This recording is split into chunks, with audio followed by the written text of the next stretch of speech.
My first company I started when I was 19, so I've been around 8 years now.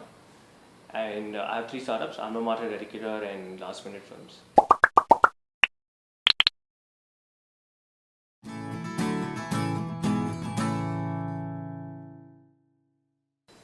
I think startup is anything that solves a problem. It could be any problem. It could be a regular problem, a social problem, a capital problem, or anything. So I think a startup is anything that solves a problem.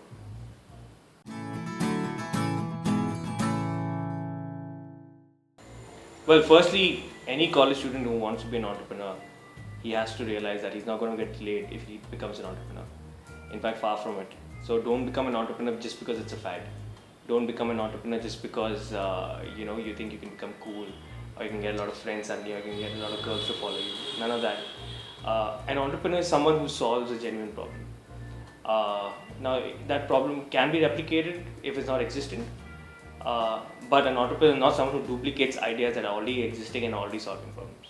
So if you want to be an entrepreneur, I would say don't ever aspire to be an entrepreneur. That's not the way to go about it at all.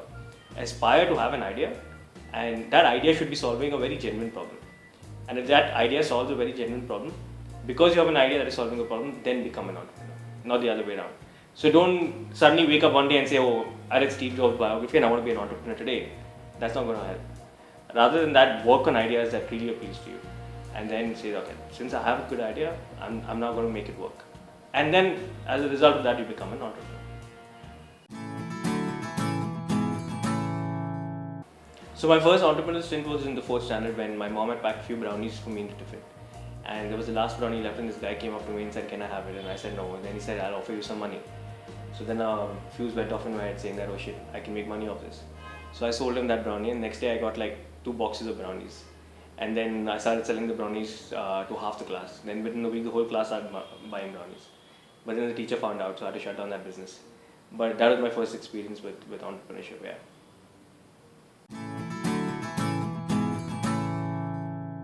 Well, my first company was Last Minute Films.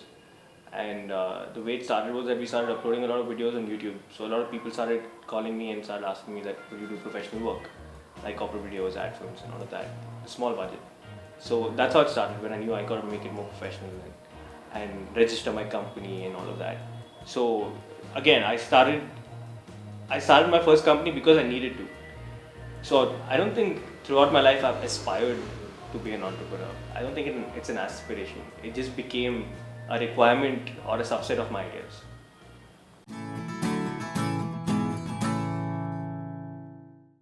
A, the idea should really solve a problem. It should be a really strong idea. And B, you should be so passionate about that idea that you shouldn't care. It's like when you have a crush on a girl, right, in college. You're constantly thinking about that girl. You're constantly thinking about how to talk to her, or how to get a phone number, and how to meet her, or how to bump into her. So you're constantly thinking about her. That's exactly how your idea should be. You're constantly dreaming about your idea. You don't care about anything else except that idea. If you do that, that means you know, A, that you're really passionate about your idea. So then you should go and take ahead, and you should go ahead and try and give it a shot, because you know that you're so passionate, you'll figure out ways. But if it's an idea that is borrowed, or if it's an idea that you think works, but you're not that convinced, or you're not that passionate, it may not pan out. Also, there's this big question of, can you manage studies with entrepreneurship? I do not think so.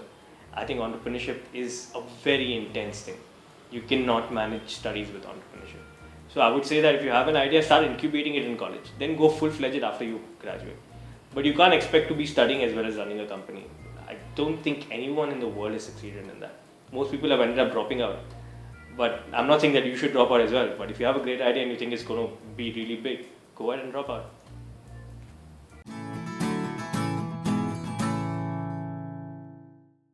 No, it's inborn. It's something that comes from within you.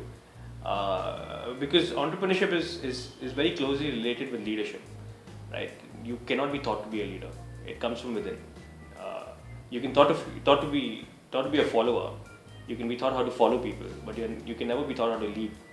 It stems from this inner confidence that you have about yourself and this inner belief that you can make it. The importance of startup in India is massive, because what is happening is we're becoming a country of job seekers. Now, if out of 100 people, 95 people are going to seek jobs, who's going to create jobs for these guys? So it's very important that this whole startup revolution takes a whole different level, because we got to balance the number of job creators as well as job seekers. We can't just be a country of saying that I want a job, because eventually someone has to create that job for you. And the problem is all those jobs are now mostly being created by companies from the West. So I think we got to now take up a stand and say that no, now the jobs have to be created by us as well. So I think the biggest problem here is that there's a big gap between job seekers and job creators. So this startup revolution has to carry further for the job creators and job seekers to find balance among each other. I don't think this interview is enough to talk about the hardships that we face, but it's everything. Yeah, I mean, hardship is, when you're an entrepreneur, it's like, it's like getting beaten up a billion times and then still trying to find the energy to stand up again and fight. Every day is a fight. Every day is some of the other hassle or problems and all of that. So unless you really love it, you're not going to survive. So I think you shouldn't ask what are the hardships. You should probably ask what are the good things that you probably found, because the good things are few and the hardships are more.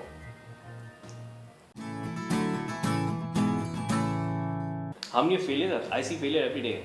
When you're running a company, you're failing every day in some aspect or the other. But that is what is teaching you how to not do it that way. Because there is no book on entrepreneurship, or there is no textbook that says that this is how you have to do it. So I think I've been failing every day since the last 8 years, learning new things.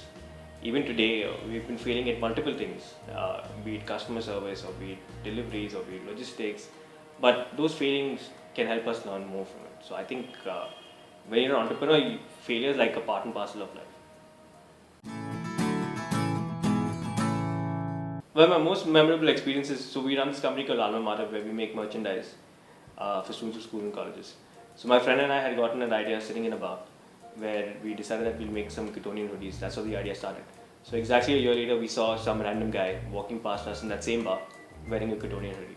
So that was a really memorable experience where the idea that was in your head is actually out there, and it's there, it's happening. That gives you a kick you can't imagine. It gives you a great rush.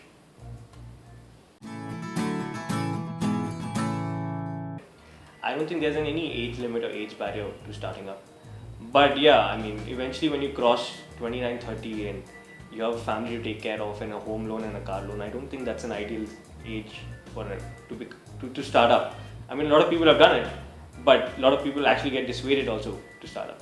So I would say that between 21 to 30, when you have no commitments, no restrictions, no responsibilities, nothing to take care of, I think that's the best age to start.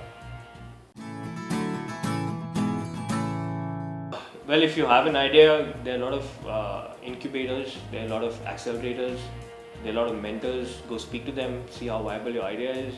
Then you can go and approach an accelerator who will incubate your idea and who will help you set up your company and who will help you take you to the market.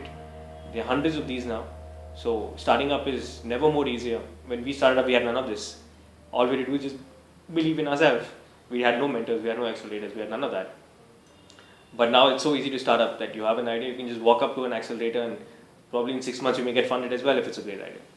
So yeah, now is the best and the easiest time to start up. And so I don't think, if you're asking yourself how should I start up, that means you shouldn't start up, because that means you're not researched enough. Well, Alma makes merchandise, customized merchandise for students of schools and colleges.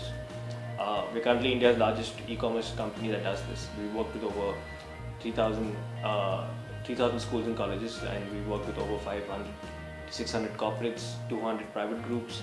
We've been working with the Air Force, the Army, and the Navy now. And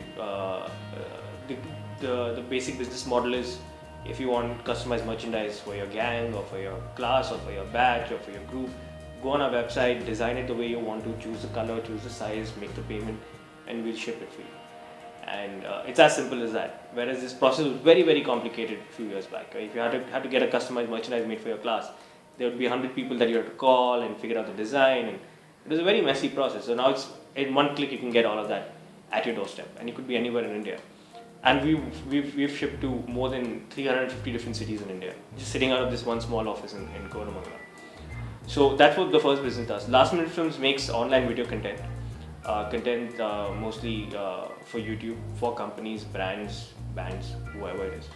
And Reticular is into social media marketing, where we help promote bands. So we help promote companies online. So in a way, if you see, all three are very interconnected with each other, and each one feeds off the other. There could be lots, but I would say that if you really, really want to do something, take the leap and then do all the thinking. Don't think before you take the leap. So yeah. I think it's great. I think that more people are taking initiative to promote entrepreneurship in the country. So I think it's a fantastic idea, and it's very important that we glorify entrepreneurship now, and we glorify the fact that you could be successful as an entrepreneur as well. You don't have to just be a job seeker. So I think more programs like this will get us more entrepreneurs, will help build the startup culture, and eventually build the whole community, and obviously that will help India as a whole. How do you think it helps the people who want to use it? Well, it gives them knowledge that there is an alternative route. If I have an idea, I can do something about it. B, there's also education about the fact that you don't need money. Generally, there's this perception that if you want to start a company, you need lakhs and crores of money. You don't need that. All you need is your mind and a laptop. So there's education as well. And see, there's that push saying that, okay, if these guys have done it, then so can I. So I think overall it works out really well.